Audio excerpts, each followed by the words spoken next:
becoming the champion, and how has the media responsibilities or duties changed since you are the champion? Do you mean since becoming the unified champion? I guess both. Since July, winning that belt, interim belt. Since July, it's changed in the fact that I've definitely gotten more attention. I think I've opened a lot of eyes to people in the division and outside. In regards to becoming the unified champion, nothing changed at all. Like, absolutely nothing.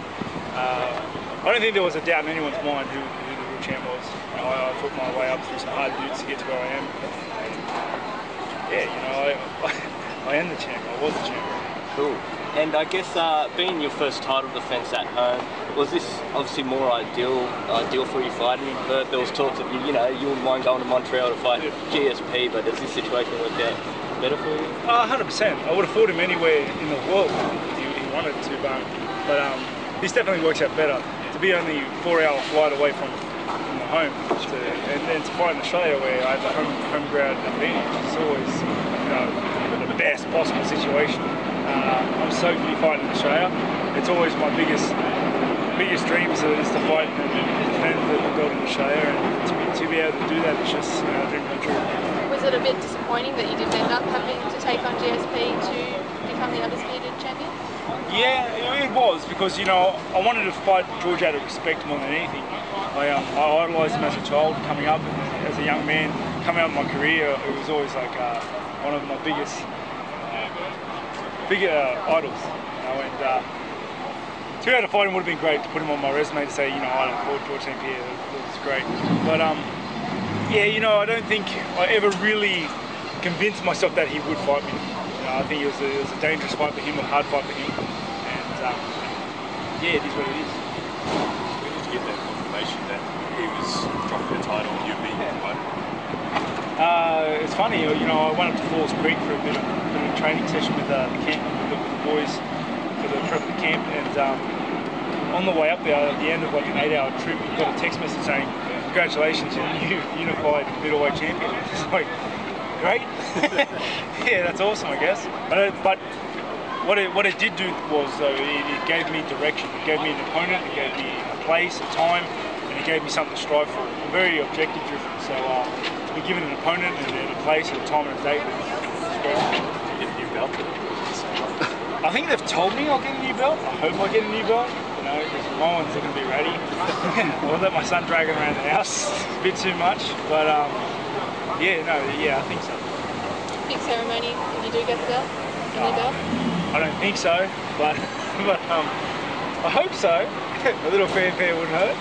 How is the leg and the body overall? Sorry? How is the leg and the body overall? The leg's fine. It's been fine for a while. Yeah.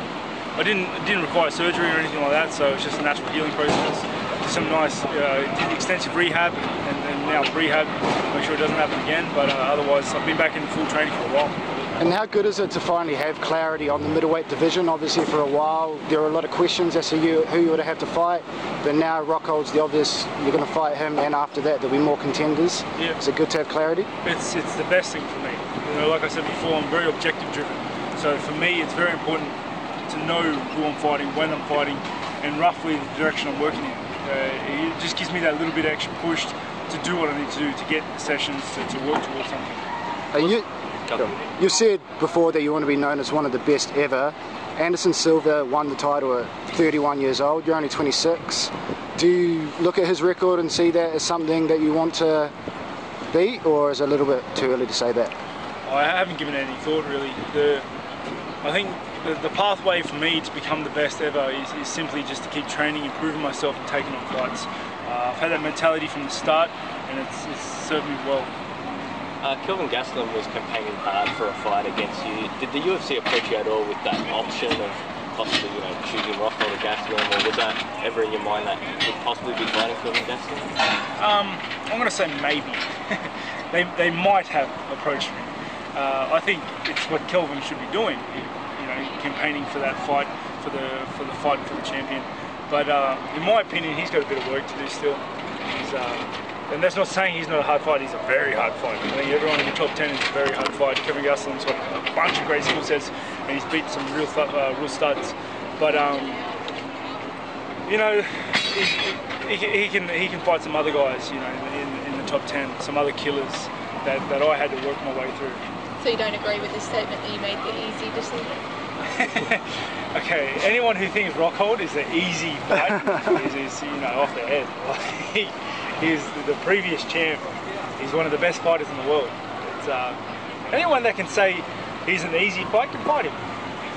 Let's see Kelvin fight him. How do you see yourself matching up with him? He's probably one of the bigger fighters you've ever fought, tall guy. I fought a bunch of big dudes, you know. Didn't help them. Are you doing anything different this training camp that you've done differently in the past at all, leading up to this fight? Not at all. You know, I think I've stumbled on the winning recipe, you know, the secret formula, and I just plug away, I train away, I do my things. I have the best team in the world down at Gracie Jiu-Jitsu Meet and Grange. Down there I have the best team in the world, I have the best coaches in the world, and we get a lot of work done. And you know, the biggest thing is that I enjoy it every day in, day out, working away, just getting better. It has a 7 a.m. event start time. Has that played on your mind or changed your training at all? Let's just say it's good to be on the main card. And I guess for people who don't know, you know, you're trying out for the Commonwealth Games. How did all that come about? How long were you thinking about doing it? Well, I never give myself grand goals, but I wrestle for the art of wrestling too. And you know, I grapple for the art of grappling. I do jiu-jitsu, and when I do jiu-jitsu, it's not because this can help my MMA. No, it's because I want to get better at jiu-jitsu. So the only way to really get better at wrestling is to compete, stay active, and just test yourself. Being nominated for the Commonwealth Games is, you know, it's absolutely great. I intend to plug away at that after my fight, but you know, until Feb 10, there's absolutely nothing on the agenda. There's no future. There's just February 10. Mayweather came out the other day and said that if he moved to the UFC, he could take on 3 or 4 bouts and make $1 billion. Do you think boxing and UFC crossovers are legitimate exercises, or do you think it's just a bit of a gimmick?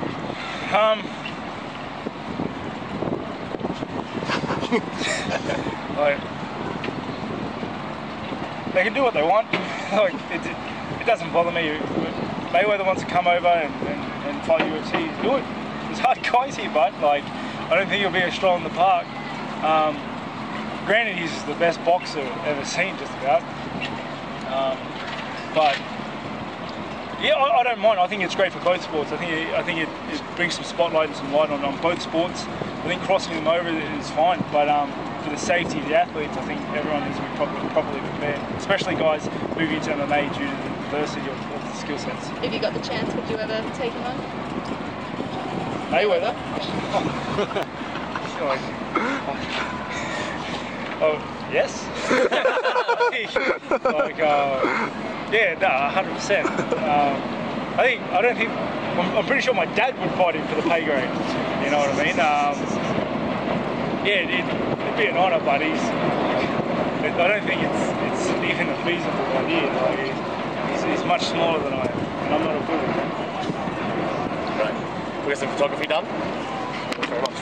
Thanks, mate.